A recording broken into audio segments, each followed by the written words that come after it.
Hi, everyone. Welcome to today's program on short bowel syndrome. Thank you to the Oley Foundation for hosting the conference this week and putting together a great program.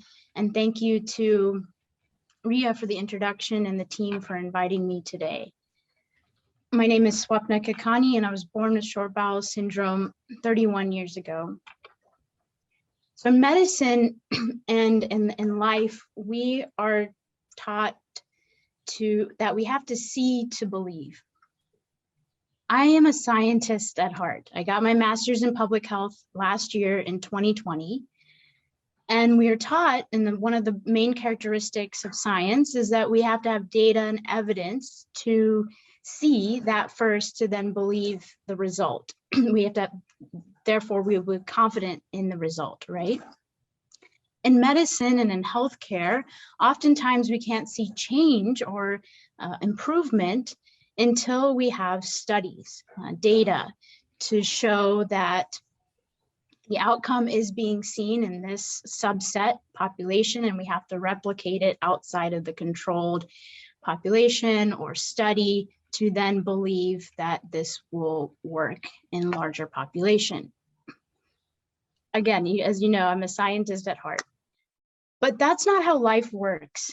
And especially living with a chronic disease like short bowel syndrome, we have to rewire our mindset in order to thrive, function.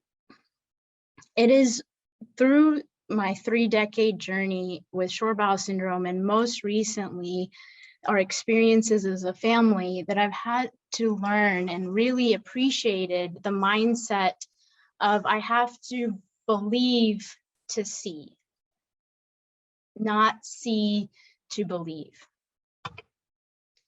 This started the day I was born, 31 years ago. The data that we have today living long-term on TPN was not the data we have, it was not the data we had then. I was the surgeon who, at 2 days of old, I had immediate surgery for multiple intestinal atresia, and then was subsequently diagnosed with short bowel syndrome. And it was the surgeon who said to take 1 day at a time. The prognosis is unknown. We don't know the data of living long-term on TPN. It was my parents who had the belief that their daughter would be okay in some form, in some capacity, and that they were going to believe in the fight. They were going to fight and put in effort to achieve the milestones and hope that they will come. But more importantly, regardless if they come, that we will appreciate each day alive and healthy. This was our new normal. From birth, I've been dependent on TPN, anywhere from 3 nights a week minimum to 7 nights a week, short 6-hour infusion, all the way to 16-hour infusion for the last 28 years and counting. I was off TPN for 3 years as a child between the ages of 6 to 9, where I did not grow or gain weight. My parents took a leap of faith to get a second opinion, and the second opinion actually said you can have your own growth curve and growth curve and weight curve. It was actually my parents again who took another leap of faith and said, we're going to put her back on TPN. I also received tube feeding from birth for 16 hours a day, every day for my first 20 years of life. The feeding tube was taken out when I was 24. I was told, go eat, just eat anything, just eat. The diets we know today of what works best for those with short bowel syndrome and intestinal failure, we did not know in the 90s, surprisingly. Some of the diets that we know today, the concept of ORS, G2 with salt, came when I was in college. Think about how much I liked that drink in college. I got most, if not all, of my calories from TPN and tube feeds. I ate like a bird. I ate the same meal, drank the same drink for hours at a time. even days at a time if safe enough. But my favorite food, no doubt, even today, were potato chips with salt. I craved that salt because of the amount of output I was having. So this picture, I'm in the wild. I got captured where I was eating and getting fed by my feeding tube, and you see my hot pink nutritional backpack. In my 31 years, I've had 31 central lines. Of the 31 central lines, 25 have been affected by bacterial or fungal infections requiring hospitalizations, replacements. However, I'm proud to say that I've had this current central line for 5 years and counting, with one repair this year, unfortunately, but I'm very grateful that we were able to repair it and not replace it. But the number I'm most proud of is that it's been 14 years and counting since my last central line infection. Growing up, I went to school with 2 backpacks. The surgeon really didn't know, could I go to school with a feeding tube 8 hours of the day and then feed again 8 hours a night, put the TPN on at night? But again, my parents said, we believe in the value of education, period. We don't know how this is going to look like. We don't know how we are going to do it, but we are going to make it work.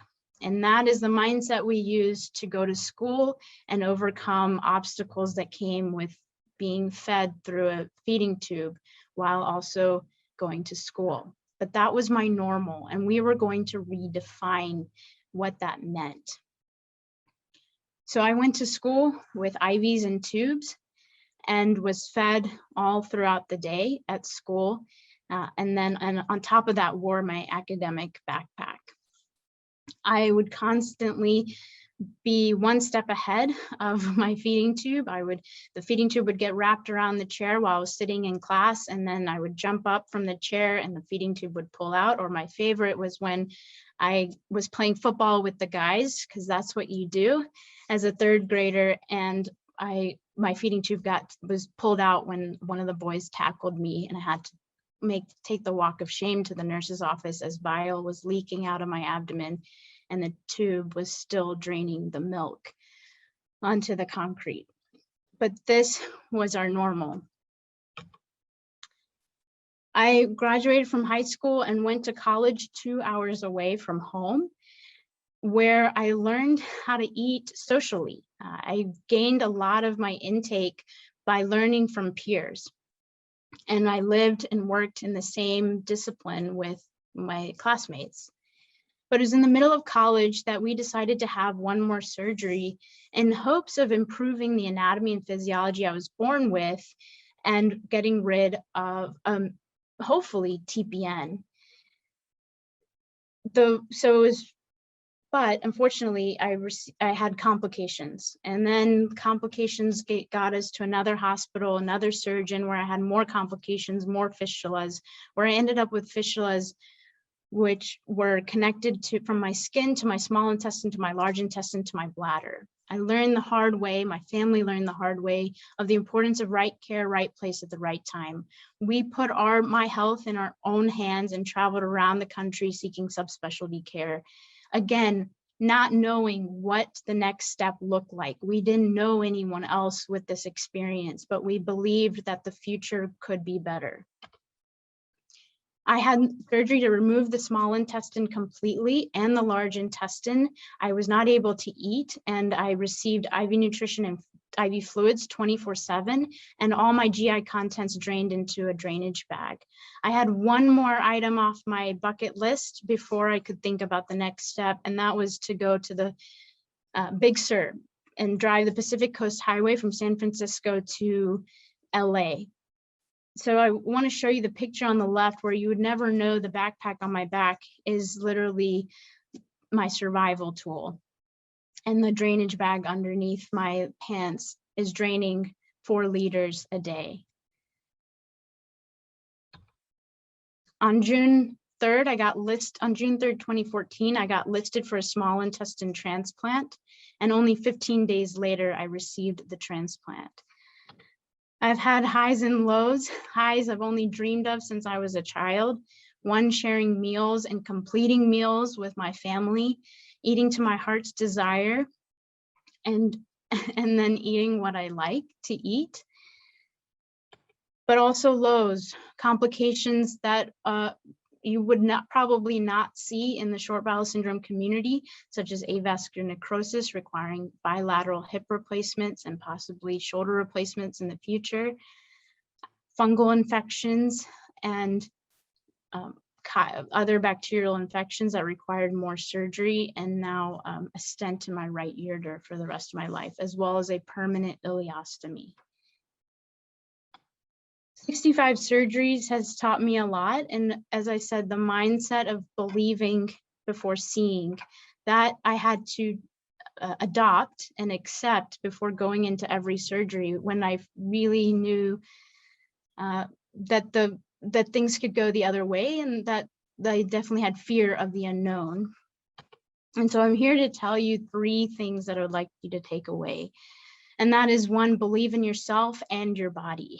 So this was hard for me to even write, but I feel very confident in saying it. And why it was hard to write is because my body fails me a lot and I get angry. And you can do everything right, eat the right thing, take the medicines as ordered, but still you have fatigue, still you have diarrhea, still you have chronic pain. It is part of the journey. But then there are days that your body surprises you. You walk the distance, you ride the bike, you play the sport. And I personally am ashamed at how I did not even really believe that my body could do this. And so I try my best to, 1, first and foremost, believe in myself and my body every day. Second is believe that you're not alone, because you are not. There are others like you, like me, that experience a similar journey, the same experiences, the same emotions. Oley Foundation is a great example of how you're not alone. But also, I am only one example of living long-term with short bowel syndrome, with TPN, with an ostomy, and more.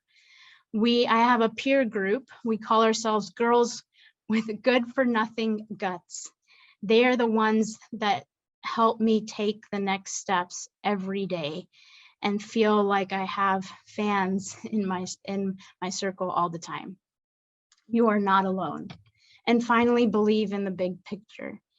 This is what drives me every day to take the next speaking engagement, to post on Facebook, to do the next advocacy initiative. You may be surprised when I say, I don't know what I'm doing. And a lot of things have been uncharted in the short bowel syndrome community. So this may be the first time we do an advocacy initiative, a study, or a conference. But that vision is what you believe in. And you believe before you see the result, because you believe in how far you have come and how far you will go. Thank you.